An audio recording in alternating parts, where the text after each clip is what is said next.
The wind whispers across the Scottish hills, carrying echoes of a name long forgotten. A name that once belonged to love, to loss, and to time itself. Beneath the silver mist, a shadow moves, steady, searching, familiar. The earth remembers every step that's been taken here, every tear that's fallen, every promise that's been broken. And now, it remembers her. Claire Fraser has returned to the Highlands, not as a healer, not as a traveler through time, but as a woman standing at the edge of one final truth. The fog thickens, wrapping the land like a secret. Claire stands alone, her eyes following the curve of the valley below. It's been years, or maybe centuries, since she first crossed the line between past and present. The ground beneath her feet feels the same, but the air carries a silence that wasn't there before. It's the silence of endings, the silence before revelation. Somewhere within her, memories stir Jamie's voice, Brianna's laughter, the sound of horses on the old road. Every sound feels like a ghost reaching out, reminding her that the past never truly stays buried. The old stones of Lalybrook lie in ruins now. Moss creeps up the walls where laughter once lived. Claire runs her hand across a broken doorway and feels the heartbeat of everything she's lost. Her fingers tremble, not from fear, but from the weight of time. So much has changed, yet this place feels like the center of her soul. The place where it all began, and where it must end. The wind rises again, carrying a faint sound, a voice she doesn't recognize, calling her name. She turns, but there's no one there. Only the whisper of leaves and the low hum of destiny. She kneels, picking up a fragment of stone carved with a familiar crest, the Fraser symbol, faded and broken. For a moment, she feels him near, as if Jamie himself stands behind her, unseen but never truly gone. Her lips move without sound, forming his name, but the moment passes like a dream. The past feels closer now, pressing against her chest like a heartbeat that isn't hers. She can feel it. Something is pulling her toward the truth, something older than time travel, older than memory. A connection she has never understood. The mist parts for just a second, and in the distance, she sees the outline of someone standing by the ridge. Tall, motionless, watching. She blinks, and the figure is gone.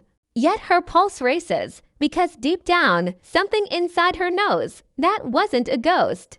That was real. A living soul from her blood, calling her across the ages. Claire draws a deep breath, the kind that steadies her before a storm. She doesn't know who waits beyond that ridge, but she knows one thing for certain. Fate has brought her back here for a reason. She takes one step forward. The sound of gravel beneath her boots echoes through the valley, sharp and final, like the opening note of a song she's heard before. Her story is not over. And as the sky begins to clear, a faint glow breaks through the clouds, golden, quiet, and full of promise. The wine carries one last whisper through the air, soft but clear enough for her to hear. Find him. She doesn't know who said it, but she knows where to go. And so, Claire Fraser begins her final journey, not to change the past, not to fix what time has broken, but to uncover what destiny has hidden all along. The truth about her family, her blood, and the one man she never knew existed, her brother, William. The morning comes softly, but it does not bring peace. The sun rises weakly through the mist, its light stretching across the moor like fingers, searching for something long lost. Claire walks along the path that once led to Lalybrook's heart, where laughter and life had once filled every room. Now all that remains are fragments of memory, a child's joy half buried in the soil, the faint smell of smoke, the echo of her own footsteps. She feels like a ghost wandering through her own life, a visitor in a world that once belonged to her. Yet something inside her insists she is meant to be here. Inside the old house, the air feels heavy, thick with history and sorrow. Dust dances in the sunlight as she opens a chest that has waited decades for her hands. Inside, wrapped in faded linen, lies a bundle of letters. The paper is yellowed, the ink faded, but one symbol stands out, the Fraser crest, sealed in red wax. Her heart stutters. She unties the ribbon and opens the first letter. The handwriting is careful, formal, yet strangely familiar. The words speak of loyalty, of battles, and of family. But as she reads further, one name appears over and over again, William. At first, she thinks of Jamie's son, the boy she once met, the child who carried his father's fire. But something about these letters feels different. The words are older, deeper, speaking of bloodlines before Culloden, before the stones, before her time travel ever began. Her hands tremble as she flips through the letters, finding one that stops her breath cold. To my sister, Claire, it begins. The ink is smudged, the signature almost gone, but she can make out the name written at the bottom. William Fraser. She sits back, her pulse roaring in her ears. Sister, it makes no sense. She had no brother, no such name in her memories, no story told by her parents or ancestors. Yet the words feel alive, the paper almost pulsing in her hands. Could this be another twist of time? Another soul bound by the same thread that once pulled her through the stones. The thought chills her. If it's true, then the blood of her family runs far deeper than she ever imagined. The floorboards creak above her. She freezes. The house has been silent since she arrived, but now there's movement, slow, deliberate, heavy. She looks up, her heart pounding in her chest. Is someone there? She calls softly, but the only answer is the groan of wood under footsteps. Gathering her courage, she climbs the stairs, each step echoing in the emptiness. When she reaches the landing, the air feels colder. A door at the end of the hall stands slightly open. She pushes it gently, and the sound it makes feels like time itself holding its breath. Inside, the room is untouched, as if someone had left it only yesterday. The scent of old pine and parchment fills the air. On a small desk by the window lies a single candle burned to its end, and beside it, a leather-bound book. She opens it slowly, revealing sketches, faces, maps, battlefields, and then one portrait that stops her. A man's face drawn in sharp detail. His eyes look familiar. His jaw, his hair, echoes of her own reflection mixed with something older, stronger. Beneath the drawing, a line reads, William Fraser, the lost son of the Highlands. The air shifts around her, and for a moment, she feels as though she is being watched. Her pulse quickens, not out of fear, but recognition. Something in her soul whispers she knows him. Not from memory, but from blood. Her knees weaken as the truth begins to settle in her bones. Maybe this was why she was called back. Not for war, not for love, but for family. For the brother she never knew, the piece of her history hidden by time itself. She presses her hand against the portrait, tracing the lines of his face as if to bring him to life. Who were you? She whispers, her voice breaking slightly. The wind outside answers, brushing through the broken glass, carrying with it the faintest echo of bagpipes. For a second, it sounds like a man's voice calling her name. She closes her eyes, and the image of the man from the reach flashes before her again, standing in the mist, watching her. Her breath catches. Could it be him? Could William still be here, alive, waiting, bound by the same strange pull of fate that brought her through the stones?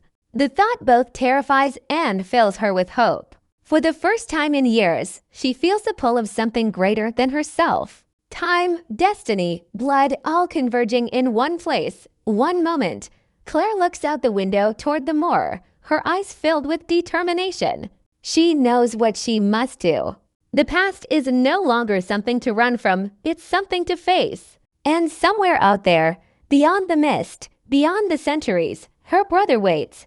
The path through the glen feels endless. The wind rises and falls like the rhythm of a heartbeat, carrying whispers that seem to speak her name.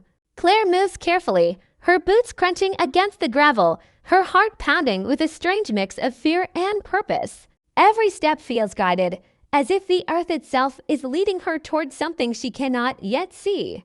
The letters burn softly in her pocket, her only proof that what she's searching for might be real. Above her, the sky darkens, clouds gathering like an ancient secret preparing to be told. She stops near the edge of a ridge, the same one where she saw the figure before. The air is cold, sharp enough to sting her lungs. Below her lies a valley wrapped in fog, and through that white silence, she senses him. She can't explain how. but she feels his presence strong, steady, waiting. A movement catches her eye, a faint shift in the mist. Then, slowly, a silhouette appears. Broad-shouldered, tall, his outline carved against the light like something drawn out of legend. He doesn't move, but she knows he's looking at her. For a moment, neither of them breathe. Time stretches thin. The wind dies. Even the birds seem to vanish. Then the figure steps forward. One slow step. Then another. The mist parts around him, and she sees his face for the first time. Her breath catches. The resemblance is undeniable. The same piercing eyes, the same strength in his expression. Yet there's something else there, the weight of years of loss, of knowing without understanding. She wants to speak, but the words won't come. It's as if her soul recognizes him before her mind does. He stops a few feet away, watching her with quiet intensity. His voice, when it comes, is low and rough, like the echo of the Highlands themselves. "You came," he says, as if he's been expecting her. Claire feels her throat tighten. "Who are you?" she asks, though part of her already knows the answer. The man's gaze doesn't waver.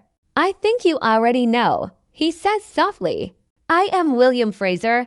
The sound of his name strikes through her like thunder. For a second, she forgets how to breathe. The letters, the portrait, the whispers, everything falls into place. But even now, her mind refuses to accept it fully. "That's not possible," she whispers. "William died centuries ago." A faint smile touches his lips, not of joy but of something deeper, understanding. "Time," he says quietly, "does not hold the same meaning for us, does it?" She stares at him, her heart racing with disbelief. His face is warm with life, not a ghost, not a dream. How can this be?" she asks, her voice trembling. William looks out toward the horizon, his expression calm, almost sorrowful. "Because the past never truly ends," he says. "It lives through us, through our blood. You crossed time to find your love. I crossed it to find my sister." The wind rises again, swirling around them like a circle of fate. She steps closer, unable to stop herself. Every instinct tells her this is real, that this moment was written long before she was born.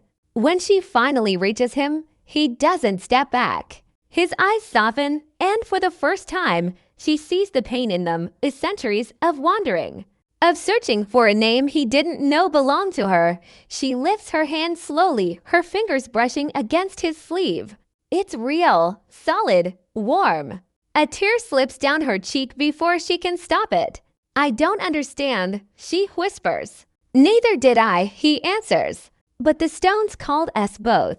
Different paths. Same blood." For a long moment, they stand in silence, the world around them fading. The fog curls like smoke. The air hums with unseen energy.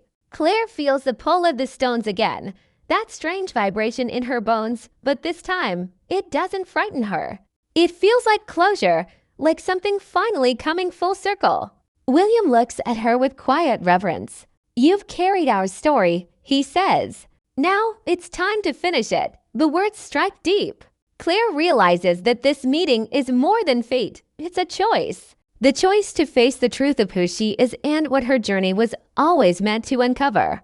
She nods slowly, her voice breaking as she whispers, "Then let's finish it together." For the first time, William smiles a real smile, one that feels like sunlight breaking through storm clouds. The mist around them begins to thin, revealing the old stones on the hill ahead, glowing faintly with the same golden light that once carried her through time.